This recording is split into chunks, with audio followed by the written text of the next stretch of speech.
Can video games save relationships?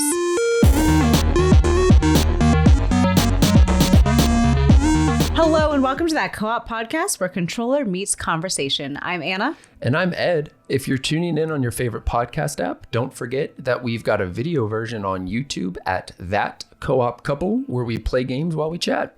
Today's episode is all about gaming as a couple, how video games brought us together, kept us together, and now play a huge role in our lives. We'd love to hear about your experiences too. Let us know if you game with your partner.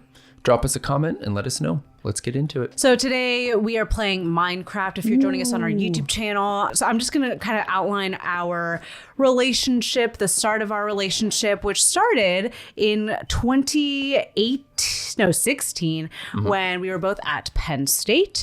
I was there for my undergrad and Ed was there for grad school. And we started out as friends. We hung out a lot together with our pal Mike, shout out Mike. And we were friends for a good year and a half before we started dating. And we didn't game at all. I mean, who has time to when you're in school? Right. We were grad big school was all about me writing papers. Yep. We were big music nerds as well. We went to music school. Yeah, shout out to that decision. Shout out music school. So we really didn't play games. However, one of the first times that I went over to Ed's apartment, I noticed that he had Kingdom Hearts laying out. And I was like, whoa, that's pretty cool. I like Kingdom Hearts. We talk more about Kingdom Hearts. We talk a lot about Kingdom Hearts in our first podcast episode. So if you haven't watched that, go and do that. It's one of our favorite games collectively. It was a huge part of our childhood. So when I saw that, I was like, whoa, that's really cool. And then I asked him what his favorite Kingdom Hearts world was, and he said Halloween Town, and that's also my favorite. Which is the only correct answer. Right.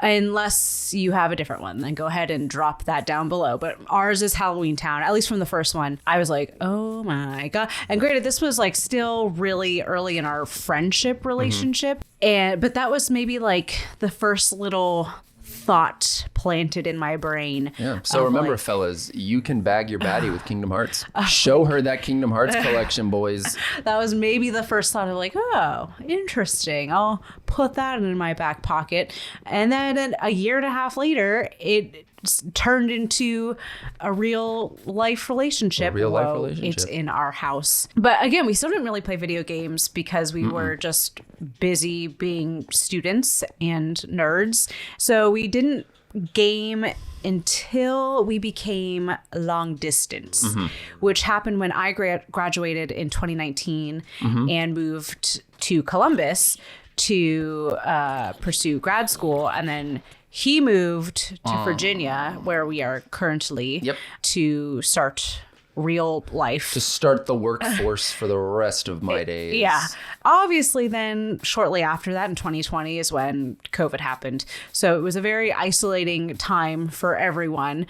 And I lived alone. He lived with his parents. We weren't going out. It was kind of like anything. a double long distance where like we really couldn't even just go visit each other. Right. I think I ended up driving to Columbus, like 2 times? Yeah, maybe 2 times? Yeah. 2 or 3. And even that, we were all like, ooh, this is really risky. Yeah, it was like, obviously, shelter in place for like a week before. And then we just hung out in my very small apartment. And that was it.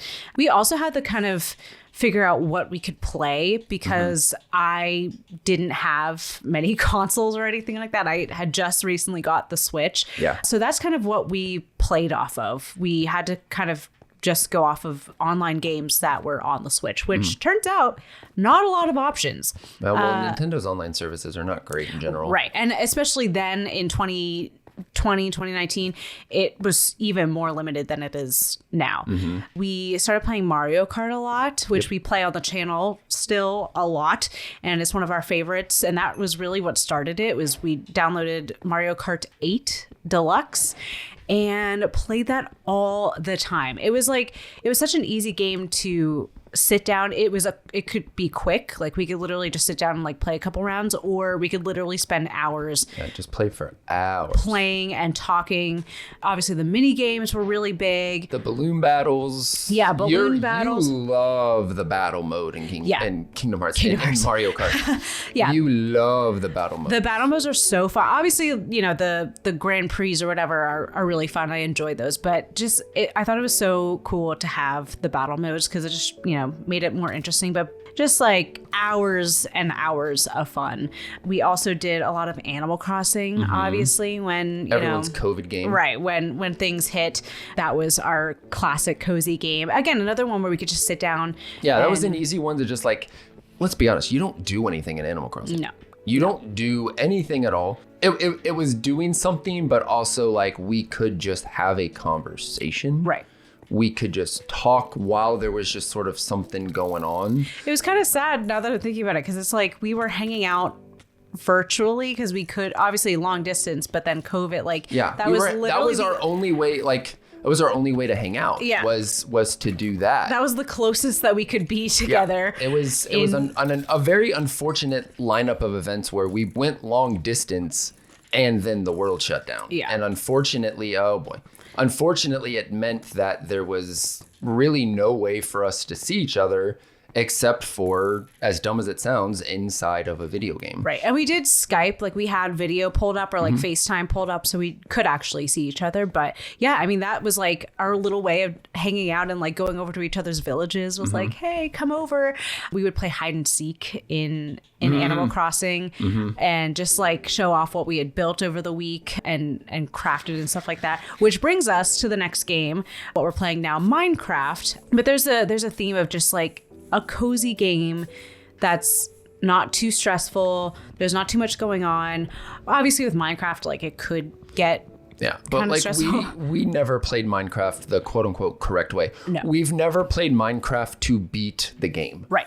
I think we went to the end, was it called Ender World or whatever? Maybe the end 5 times. So we like, died every time in like the first 3 minutes. We literally just pulled up Minecraft as a way to, again, do something, build things, like just whatever random crap we wanted to build. It was a great way to shut our brains off from all of the other garbage going on in the world. Yeah. And just do literally anything else but be isolated from each other and everyone else. But in that regard, it was collaborative. Not that Animal Crossing wasn't, but it was just kind of us hanging out. And Animal Crossing really isn't all that collaborative. Right. We were just kind of there in each other's villages and hanging out.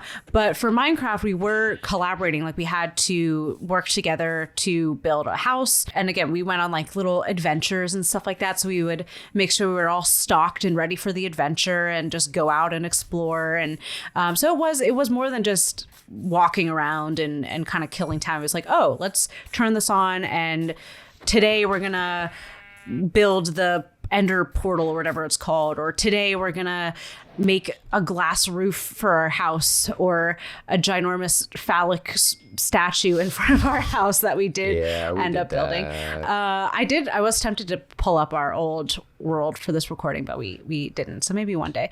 But like for years I had the coordinates to our home on my phone in my notes app. So we wrote things down in the notes app so we could always re-find our house. Yeah, I still actually might be on my phone. I'm not doing now, so I'll never find our home again. Oh, whoops. Well, I mean, it might even be on my phone right now, but for years after, I had the coordinates to our house on my phone saved, so we knew where to go. The next thing I want to talk about is A Way Out. I feel like not many people are talking about A Way Out, or I guess not anymore. It's also a bit of an older game. It's an older game now, but is by Hazelight Studios. Is that their first game that they made, or is that what came first? It Takes Two or A Way Out? A Way Out. We actually never finished A Way Out. I do know how it ends, so I got it spoiled for me a little bit. I also know how it ends. Yeah. So this is where our brains get a little different depending on the situation, because I truly do not believe we ever played this in person.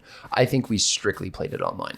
But you seem to think differently. I know. I have some memory of us in your old apartment in Pennsylvania, of us on your crappy futon playing away up. But maybe I don't think that happened. Maybe I just fabricated that in my mind. That was definitely not a game. I shouldn't say definitely, but for us at least, wasn't a game that we would sit down and have like meaningful conversations about. Yes, you can, because you're paying attention to the because story. it was like a legit story and gameplay. I guess we can get into it now. I will say I wish it had more gameplay elements and not.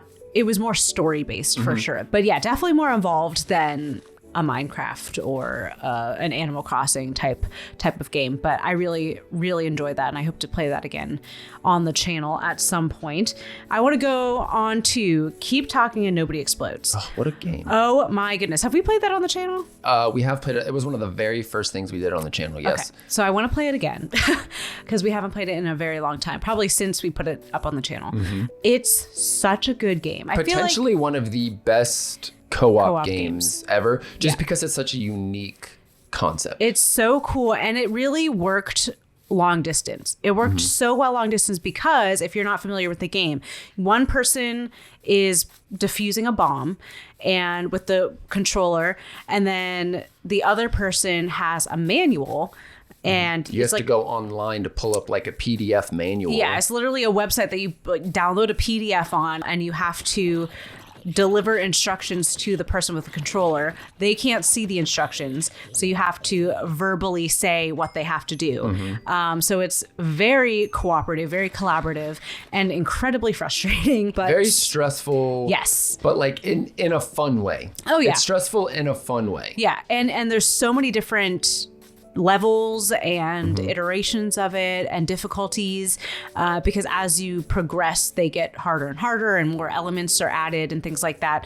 So it truly like there's hours and hours and hours worth of gameplay, things like that. It's a good thing because like you're not supposed to be looking at the other person's screen. Yeah. So like you can do it. It might be the most perfect long distance game because you can't look at the other person's screen. I can only read the manual and you see the screen and you have to solve the problem. Yeah. So when we were playing it on the channel and when we played it off the channel, but when we were doing it couch co-op, you had to like, whoever had the manual, you had to turn around or like make sure they weren't looking because it could be easy to see the instructions and things like that. And then that just kind of ruins it. So yeah, it actually worked better long distance, which I think does not apply to any of the other games that we're going to talk about. Probably where it's like it truly feels like it was made to be played long distance. Yes, yeah, I agree.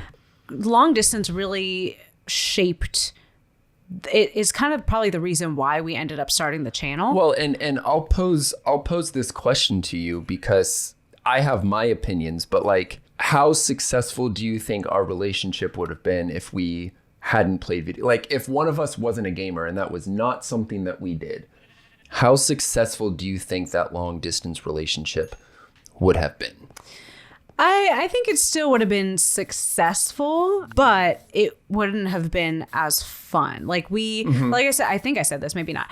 We would either play video games or we would watch a movie when we were doing long distance stuff. So I think we just would have watched, maybe we would have had like a movie channel. I don't know.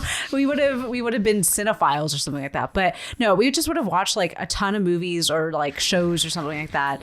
I don't know. It just would have been different. Because when we were planning this episode, and I really sat down to think about it, I do firmly believe that our long distance relationship would have worked without video games if we had an already other established shared interest.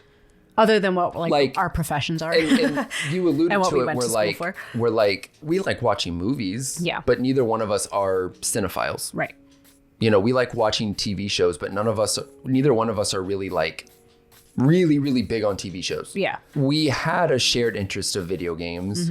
So when it was time for us to be long distance and time for us to find things to do, it just made sense. It was like, yeah, this is clearly the correct answer. Yeah. This is clearly what we need to do to help keep each other entertained and help us stay together. On the one hand, I don't think video games were the reason we succeeded in the relationship, but it was 100% a reason why it became easier to do. Yeah. It made the long distance relationship feel significantly easier. No, I agree. And actually, now that you're saying all of that, I'm thinking of like what our lives now would look like without video games. Because obviously we have a channel now, and that is a huge thing. But like, and it's crazy to think about, like, if I didn't play video games, would that first connection have been made?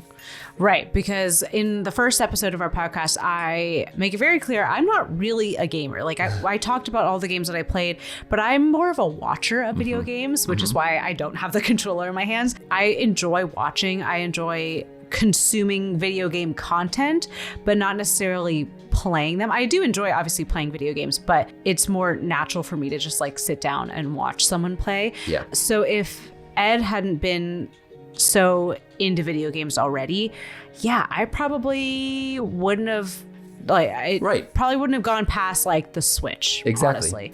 And you know, like, all of that is to say, if you have that interest, share it with your partner. Yes. Even if your partner is not really a gamer, there are games out there for you guys to play. Absolutely. There's something out there for you. And I think a lot of the games that we're going to talk about today are friendly for everyone. But find a way to use that as a connection, especially if you are long distance, because that's a tough situation to find yourself in. It is, yeah. Now that we're living together, we could play couch co-op games. So we started playing Overcooked, which is another game that I think is so fun for people. Yes, so fun for people who are not necessarily like quote unquote gamers. It's just a fun game. It's crazy, it's chaotic, it's stressful, but you genuinely have to communicate. You are forced to work together, and if you don't communicate well, you're gonna epically fail and just not get anywhere. Another honorable mention that was a recent one, kind of, that we ended up playing was Moving Out, which is the same creators. Concept, basically. Yeah, same creator, same concept, pretty much. Instead of cooking, you're just moving things, furniture, but you have to work together and things like that. So that's super, super fun. Mario Party. We could finally play Mario Party when we moved in together, because why did it take so long for Mario Party to become online? Why? And it was after we moved in together. I'm pretty sure it's only Mario Party Jamboree, the most recent one, where you can play online with friends. That's insane to me. Yeah. That's crazy, because it would have been such a good Nintendo's game. online services are not good. I know. They're not good at the whole online thing. Yeah, it would have been such a great, I mean, it is a great game to play online, but it would have been so nice to have that as a long distance couple. But we had that when we moved in. So Mario Party, obviously, like, that's easily hours of gameplay. One round alone could be at least an hour. And that, again, is something that you could easily like talk through and have real life conversations and stuff. The mini games obviously are, I think, the biggest draw to that game. And I do think, was it Mario Party Superstars or the other Mario Party that's on Switch, did allow you to do mini games online?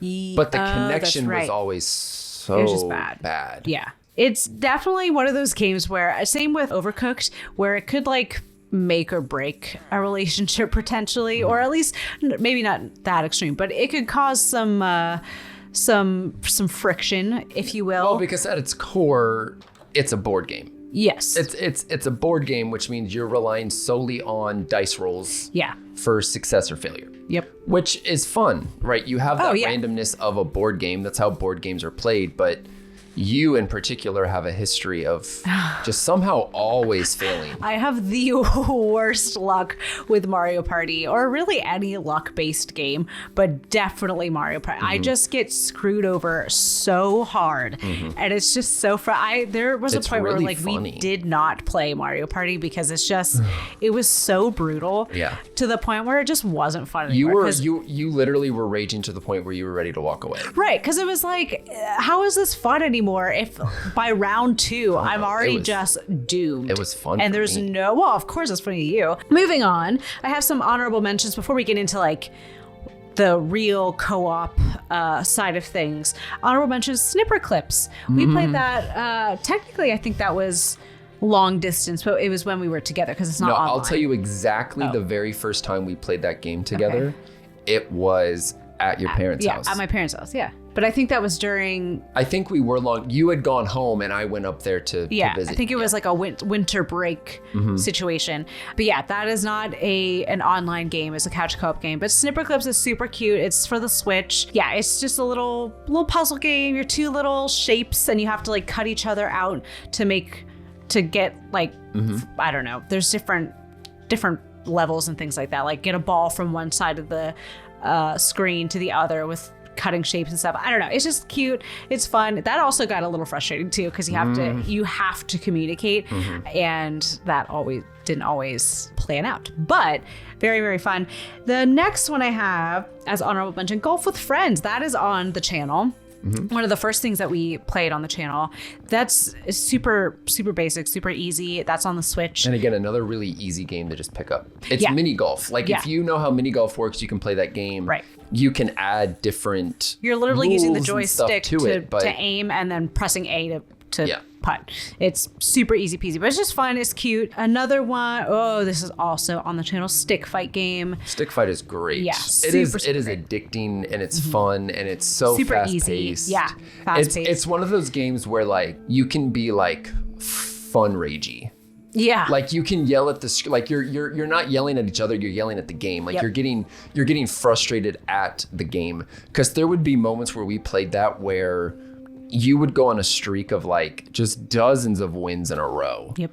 And it was just for the most random reasons, like because it's just button mashing. Oh, really. it's just button mashing. It's true. Those are my kind of games where there's really no skill there or is luck no involved. strategy. You're just mashing buttons. Yeah, I love it. So that's a really fun one, and the music is amazing. It's incredible. Again, we have that on our channel. If you want to go check that one out. Oh, Bread and Fred. We had that on our channel. I put that as an honorable mention because the concept is fun.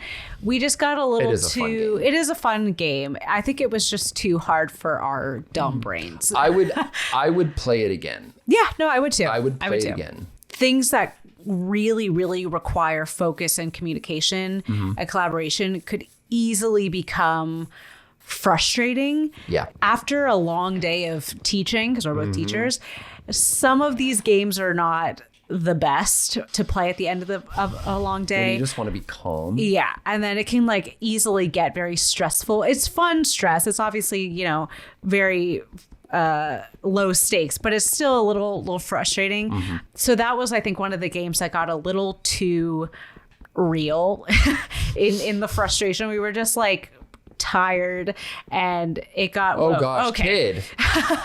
And we got like genuinely right in front of me and I almost killed this too child. Frustrated at times. So we took a break from that, but it is a fun game. I really like it. It's cute little like pixelated 8-bit art, which is cute. I can't remember. I have this in my notes. I can't remember if this is online or not or both. But Portal 2.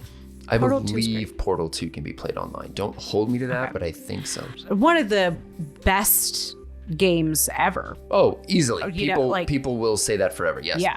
So if you haven't played, maybe the best co-op game ever made. And another one where communication is key. So there's, definitely times where it can be a little frustrating and you can mess with your partner.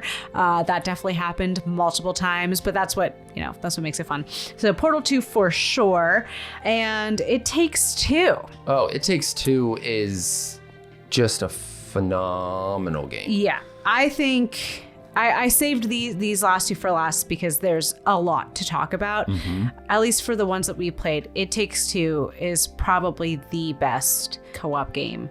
I'm kind of hesitant to talk like too much about it because it's a very popular game, so I don't want to, say things that everyone else knows. But if like the three people who might not know anything about It Takes Two, it is gorgeous. It's the storyline is insane. Very dark. It's so real. It's about a married couple, which is why I think it works so well. Because the next one that I kind of want to talk about these both at the same time. Split Fiction. It Takes Two, Split Fiction, both by Hazelight Studios. Obviously, Split Fiction just came out recently. And I think there's a lot of things, but one of the things that really stood out between It Takes Two and Split Fiction, and why I think It Takes Two works way better, is because It Takes Two is about a married couple And the whole point of the story is having them work out their differences. But it's like a really heavy story, and the whole point of the game is to collaborate and work with each other and communicate. And the better you do that, the better your gameplay is. Whereas Split Fiction, they're just like two strangers who happen to become friends in the end, and it's just not that deep of a story. It doesn't feel like there's as much stake involved in Split Fiction. It's super low stakes. Like the stake involved in It Takes Two is literally like there's a child your relationship and your child needing years of therapy. Yeah. I mean, that like alone, without a video game involved, that's already a crazy deep story. Yeah. And then making it a video game was just like a wild thing, but it worked so well. And yeah, Split Fiction just was like, oh, these are two friends or two people who just randomly met and they don't like each other. They're not compatible, but work together to save something. I don't know. It just wasn't as deep, but It Takes Two. Oh my God. The other thing that worked really well was that it was equal. It was very equal for, I would say, most of the game. Well, and that's my biggest criticism of Split Fiction. Yeah. Is that it is not an equal experience at all. I mean, I shouldn't say at all, but one character most definitely has most of the work to do in that game. Yep. There's nothing. It's not even close. There's nothing equal about it. No. It's maybe at best a 60-40 split, probably closer to like a 70-30. And so if you pick the wrong character at the start of the game, like I did, you will find that you have way less to do. And I just like, that's not what the game was supposed to be. Right. I wonder how that got past like a quality control of some kind. But I feel like that's such a common thing in co-op games.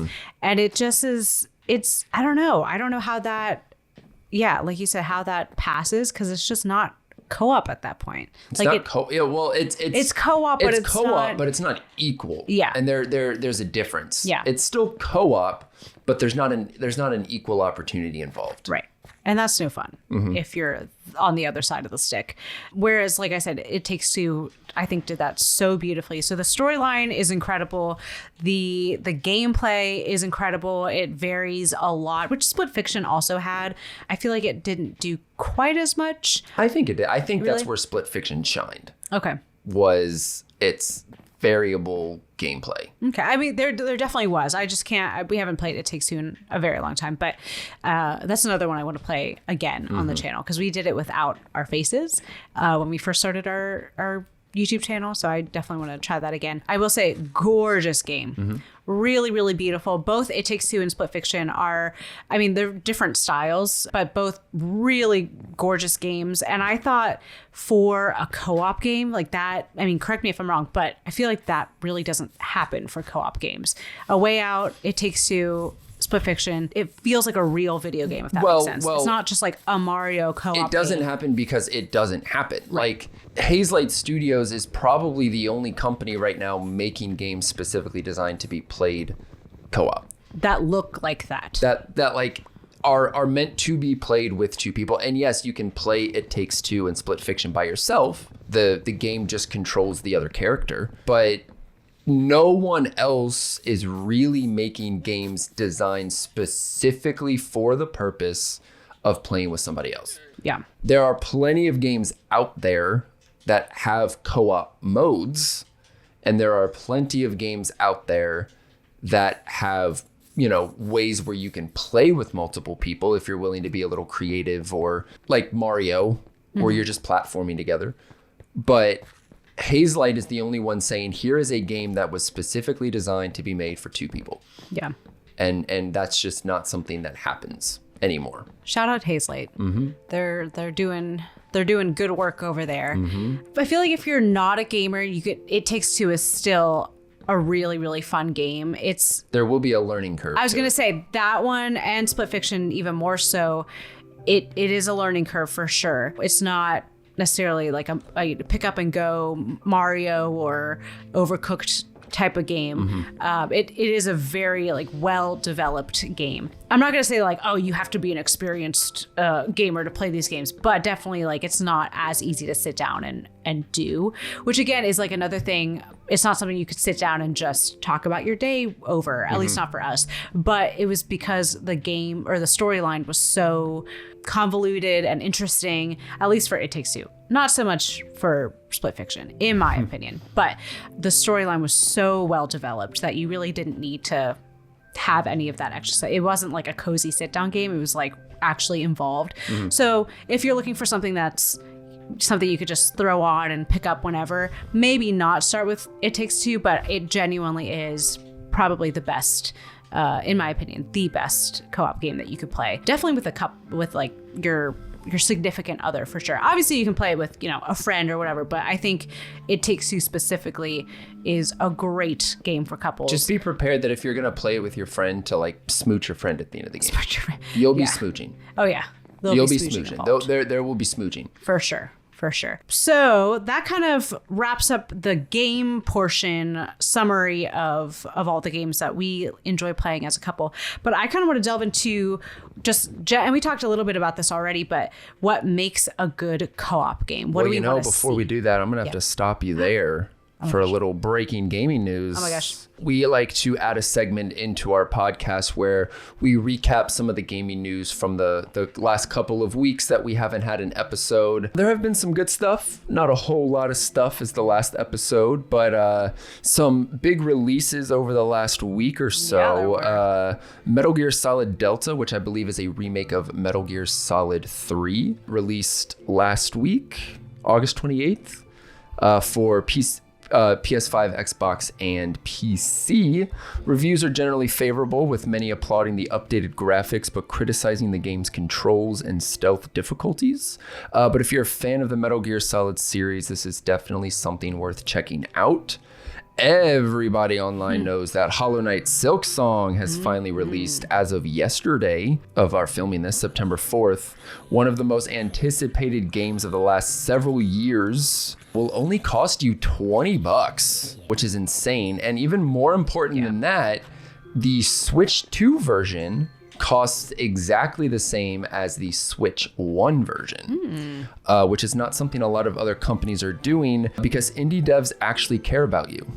And if you're holding off on getting a Switch 2 and you still have a Switch 1, pick up Silk Song anyway, because when you do eventually get that Switch 2, you'll be able to upgrade to the Switch 2 enhanced graphics for free. Again, because indie devs care about you and not just about the profits. Shout out indie devs. NBA 2K26 has also been released on all major platforms, but be careful, Nintendo players, it's only on the Switch 2. Oof. If you're a fan of the popular sports game franchise, pay-to-win microtransactions, and playing the same game every year with slightly better sweat graphics, be sure to pick this game up. I stopped playing NBA 2K in like 2019.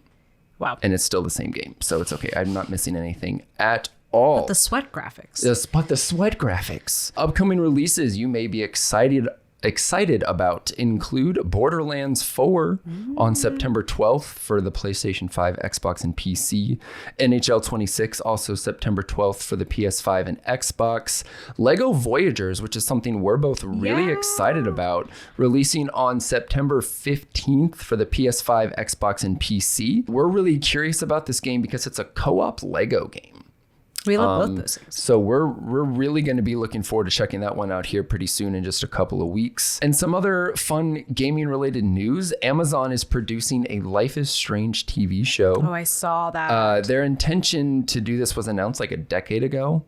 They told us a long time ago they were going to do this, and now they're finally actually starting production. So stay tuned for, I don't know, maybe 10 more years. We'll finally have the show. And the popular online multiplayer game Marvel Rivals has announced that they will be making a version for the PS4 for anyone who still has not upgraded to a PS5. And let me be clear, as somebody who owns a PS5, you're not missing much. But that's really it for all the major gaming news. There's not a whole lot going on. I feel like September's kind of a quiet time. A lot more stuff is probably going to head our way come like October, November, because places or companies are going to be gearing up for the holidays. Yeah. They're going to want to get that Christmas money off of your parents. So I'm sure there will be some other really big releases to worry about come next month Thanksgiving time, that sort of thing. I already know one that's getting ready to come up that we'll talk about a lot later. But that does it for all the gaming news for this episode. Yeah, so let's go back to what makes a good co-op game. What do we want to see?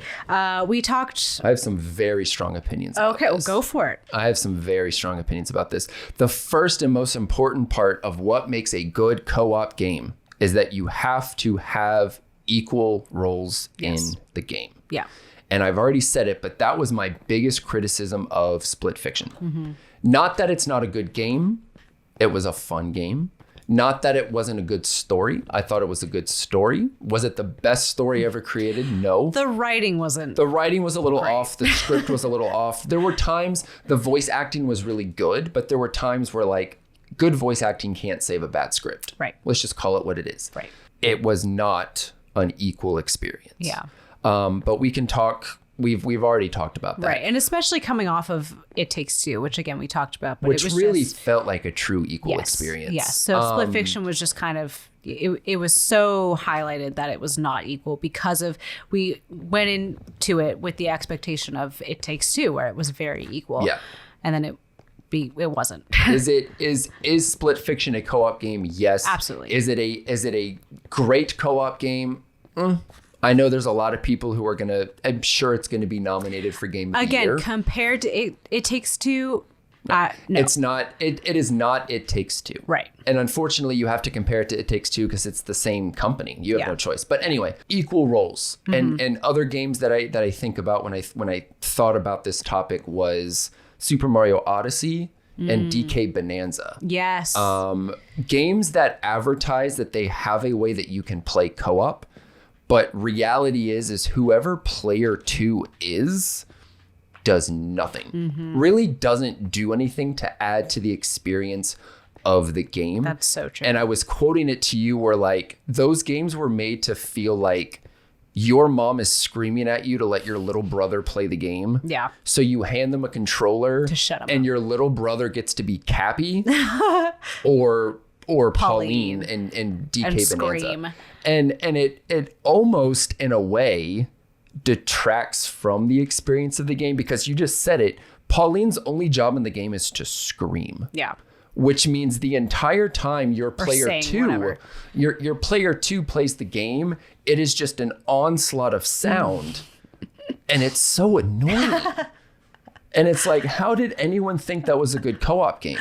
Yeah. Pauline doesn't add anything to it. She actually makes the game worse. Yeah. Because when you're playing single player, Pauline doesn't scream every 2 seconds. Is that a hot take? I don't know. Hot take. Well, my big DK Bonanza hot take is I got bored with the game and I don't care to finish it. I was going to say, we played, a couple episodes on the channel and I was like, okay, yep, don't need to. Because I was playing Pauline and all I did, and I did say before, I love a button mashing game. But that's literally all I did. It was. I just was pressing A and that's all kind of DK Bonanza was in general. Yeah. I could just mash buttons. But anyway, we're not talking about that. Yeah. Yeah. So you have to have equal roles. Yeah, absolutely. And that's why It Takes Two felt so good, was it really felt like it took both of us to finish that game. There was never a moment when I was like, oh, I can sit back and just let you do all the work. Yep. That's fine. I don't need to do this. There was always something for both of us to be doing at all times. And then a good co-op game, similarly, requires communication. Yeah, and collaboration. If you play the game silently, it's not really a co-op game. Right. Right? If you can sit here and play the game in complete silence without interacting with your partner, it's not cooperative. Yeah. There's nothing cooperative about that. Like Overcooked and those kinds of games worked so well because you have to communicate. Otherwise it's not gonna it's not gonna be fun. No one's gonna know what to do. It's truly a game about collaboration and communication. And is there a way for you to maybe collaborate? Yes, but is there a way for you to like influence your partner's gameplay? And something that I was thinking about that was like when we played Portal 2, we had those really funny moments where I could shut a portal down and kill you in the game, right? Or even in It Takes Two, you can attack each other. Split Fiction, you can attack each other. Yep. There's opportunities for you to mess goof with the off other. in the game Yep. and not necessarily feel like you have to be successful all the time. Yeah. You have an opportunity to like pull a prank on your partner in the middle of the game or something along those lines. It's collaborative or has an opportunity for you to influence the gameplay for each other. Yeah. And then I would also say we have here supports all modes of co-op gaming. This is my hottest of hot takes. Oh my God. Go This one really grinds my gears. In 2025, the year of our Lord 2025, where yes, the internet exists. It is a phenomenal thing. If you're making a co-op game that you want to be online, it should be. Yeah. It should be online. It should also be playable offline.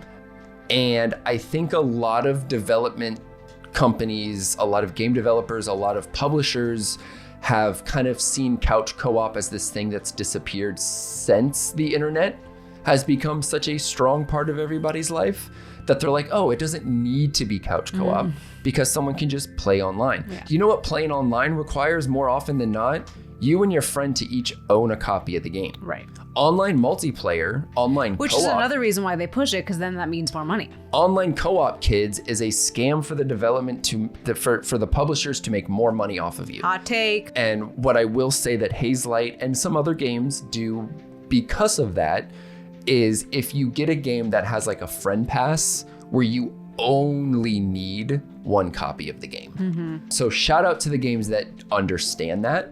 Shout out to the games that understand that maybe you would like to play with someone that can't afford a second copy of the game, or to the fact that like we're married Right. and we live in the same house, we shouldn't have to buy the same game twice. Yeah. That's ridiculous. Yeah. That is absolutely ridiculous. So support split screen co-op.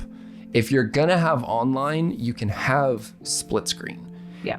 I just feel like so many publishing companies feel like it's not necessary. And I bet a lot of other people feel like it's not necessary, but because we live in that world and like I see social media posts about it, you know, targeted media about it, there are thousands of people in the world that are begging for more couch co-op games. And I think maybe we're on like a little bit of a resurgence. It's maybe making a small little comeback, maybe because of how successful It Takes Two and games like that were. But one of the games that comes to mind now, it's a fairly new game. It's called Peak. And if you haven't seen the gameplay for it, go watch it. I mean, it's hilarious. It's fun. I would love to sit down with my wife and play that game if we both didn't have to be online to play that game. Yeah. I want to be in the same room with my wife, sitting down on the couch if we're not going to record it for the channel or whatever, playing that game. Why can't we? And this my all-time biggest hot take when it comes to co-op games. If you're not making your co-op game both local split screen couch co-op and online co-op, you are not making a proper multiplayer co-op game. Whoa. You're not. You're just not. And I will die by that opinion. Mic drop. You may have made the greatest game There's in the the world. clip. You might have made the greatest game in the world, but it's never going to be exactly, it's never going to be what it could have been. You could have a phenomenal game. Peak looks like it is a fantastically funny game. And we both see every time it pops up on our feeds, we're like, oh, that looks so fun. We but watch clips, we laugh, play like it. we're literally laughing our heads off. Like, man, it would be so cool. Yes, we could both download the game and play online. I'm not giving a development studio twice as much money for a game when we live in the same house together. Yeah. They forget about the people who live in the same houses in favor of the people who are next door neighbors and just don't want to leave their houses. And I think it's becoming a bigger thing where couples are both gaming together and gaming like in the same room but separately, if that makes sense. Like they're playing different things. That's becoming such a big thing that now our generation has grown up and, you know, we're married and things like that. I think like the stigma around women playing video games is gone. or like this idea that adults can't play video games is gone. Game developers, do split better. Screen co-op. Do better. Like if you're already going to make a multiplayer game, code it into the game. Yeah. You will make so many people happy. You will make so many people happy. I will buy all of your games because that's what a game should be. It should be able to be experienced by everyone. Accessible. How they choose to experience it. Yeah. There are games out there that are just not like that. Yeah. And you will never have a phenomenal co-op game if you don't do that. You might have a great game. You might have a really good game. You will never, ever have as good a game as you could. Wow. And that is my hot take. I will stand by that. That gets me so frustrated when I see a game online. It's like, oh, I can't wait to play this. Oh, it's online only. Even with the capabilities for us to play online, as soon as I see it's online only, I don't want to play anymore. Yeah. Because you're isolating people. And screw all the game developers who do that.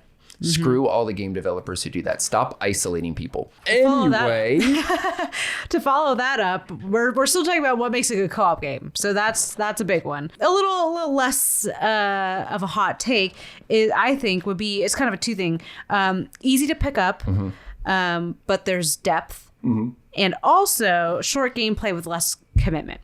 That's also a huge one. We're like a game like Overcooked, where you can sit down and do one level and walk away and feel good. You know, you're picking up a game after work together and you're both really tired. We're going to knock out this one level and we're going to bed. Yep. Cool. Exactly. Or you can sit down for 8 hours and play the game if you want. Right. And you get the same experience. Yeah. You're sharing a moment with whoever you're playing that game with. You're getting that shareable moment. Yeah.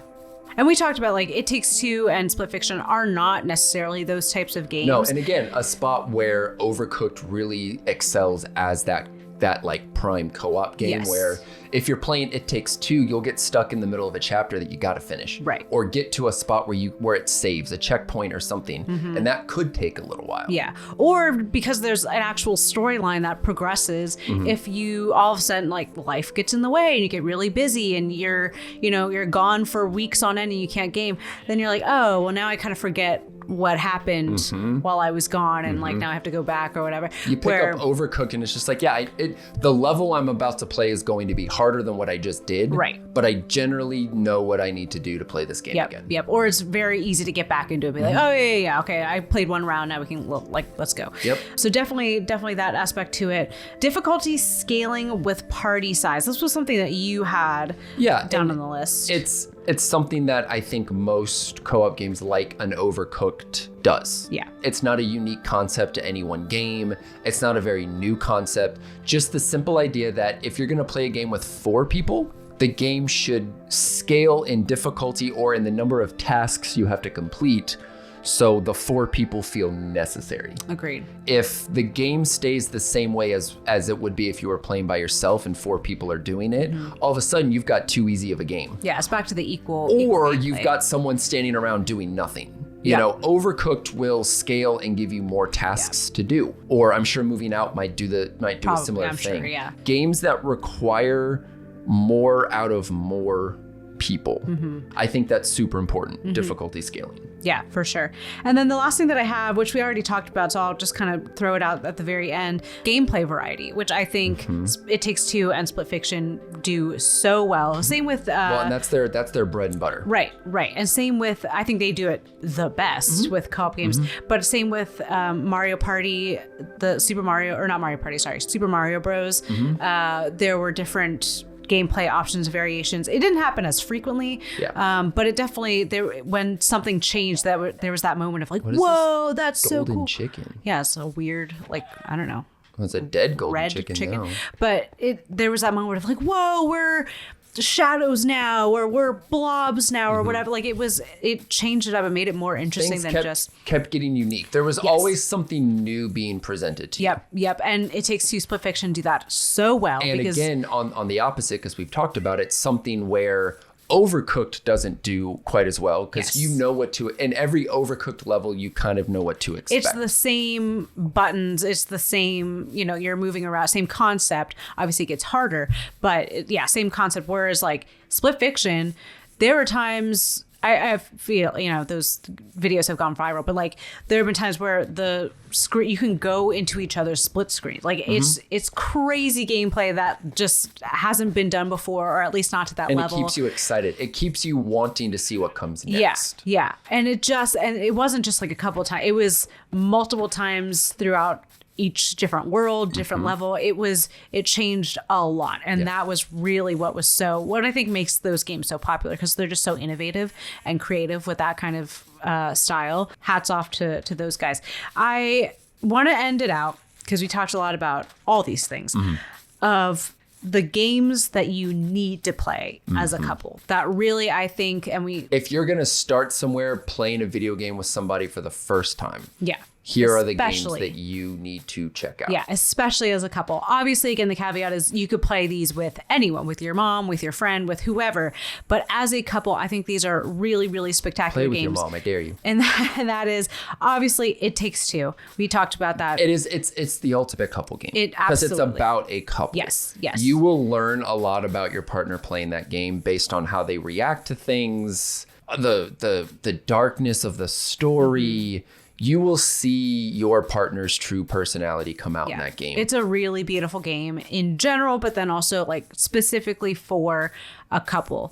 Second pick, Keep Talking and Nobody Explodes. For sure, because of the reasons we said earlier, that it's truly made for like a long distance thing, like gameplay. I think it is the game that requires the absolute most precise communication. Yes. Under like a stressful situation. And we're not going to pretend like playing a video game presents any sort of like real world stressful situations, right? Like at some point you and your partner are going to have to sit down and have a real conversation about real life stuff.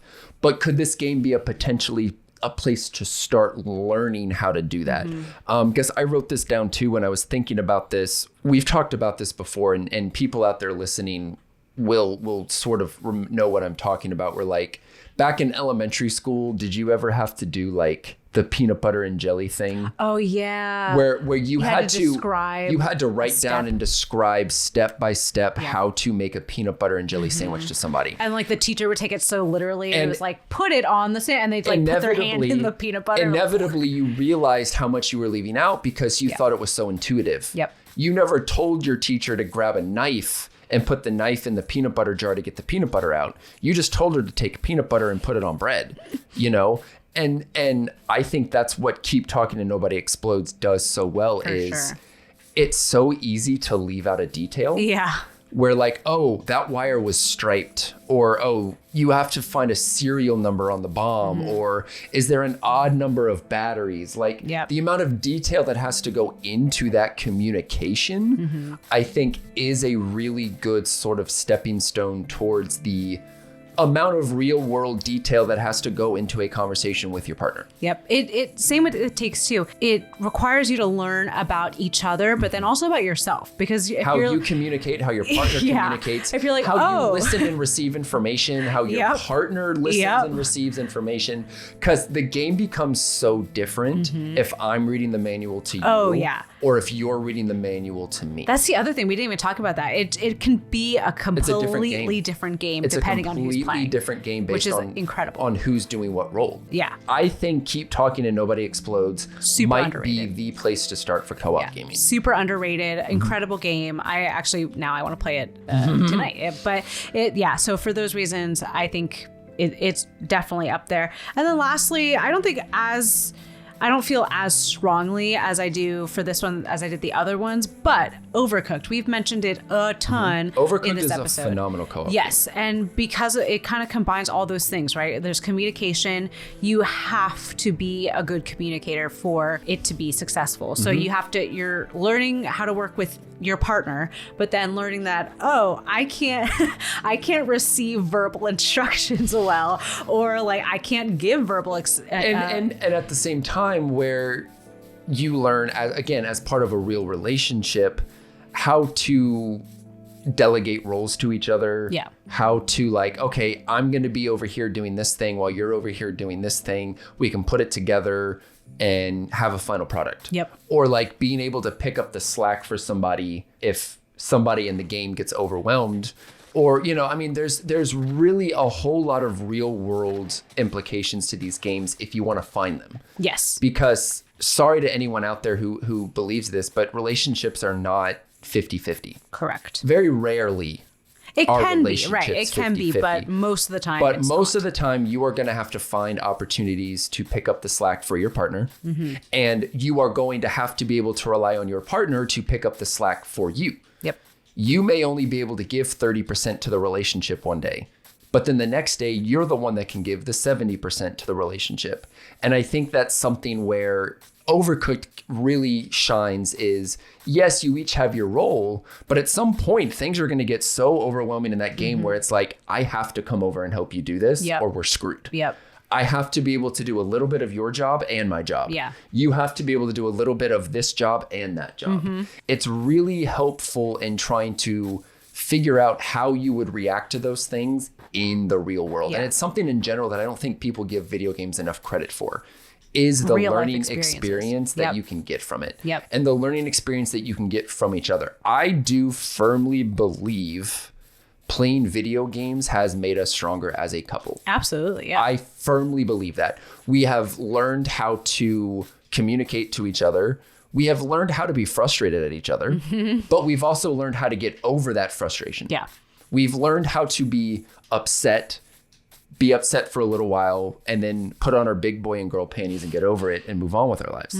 It's something that you have to, that's not something that just happens. Right. You have to learn how to do that. And at with the end of the day, whoever. because it's a video game, we can just get up and leave and walk There's away no from real the world video game. consequence. Right. If you're Whereas- getting frustrated, you turn the game off, you walk away, and you try again later. Right. Whereas like in real life stressful You situations. can't turn your kid off, walk away, and come back to it later. Yeah. But because we've had those similar situations in video game form, we're like, oh, okay, so this is what we need to do. We need to, we've done this, but we've been here in a similar situation before, but now it's elevated and This real. is how you receive information. Yes, so this now is how I can communicate that information. Yeah. Which is why, again, going back to why we need more couch co-op games, because yes, you can have that online, but to have that real life It's so different interaction being is next to so somebody. important. For obviously for like the gameplay mechanics of it, but just in terms of like relationships, whether you're a couple or friends or whoever, like it's so important for just the bonding experience, the experience in general. Yep. So we really need to bring that back, which is why I want to just leave out before we close it up. We want to see more of those types of games. We want to see more It Takes Two. We want to see more Keep Talking, Nobody Explodes, more Overcooked, because those are the games that work well.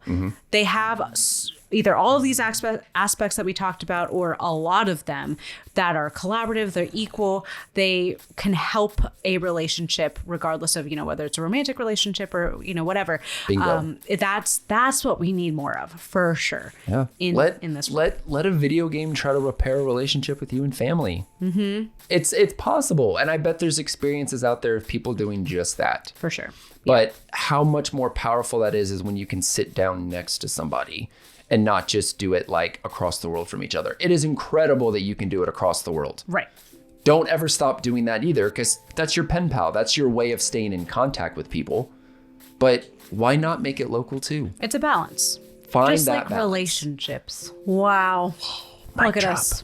Look at us. Well, Full circle. I think we're going to wrap it up there on this episode of That Co-op Podcast. We hope you enjoyed our conversation about gaming as a couple. If you liked hanging out with us, hit that follow or subscribe button and like the video if you're with us on YouTube. Every bit of support helps more people find the show. We will be back in 2 weeks on September 22nd with episode 3, where we react to video game disaster I'm so stories. excited. I am so excited about this episode. If you have one that you would like to share, if you have some kind of disaster story that you would like to share with us, DM us on social media or leave us a comment on this YouTube video, and we might react to yours. I on want the to channel. hear your disaster Yes, stories. please. All right. Thanks for gaming with us. Bye. Bye.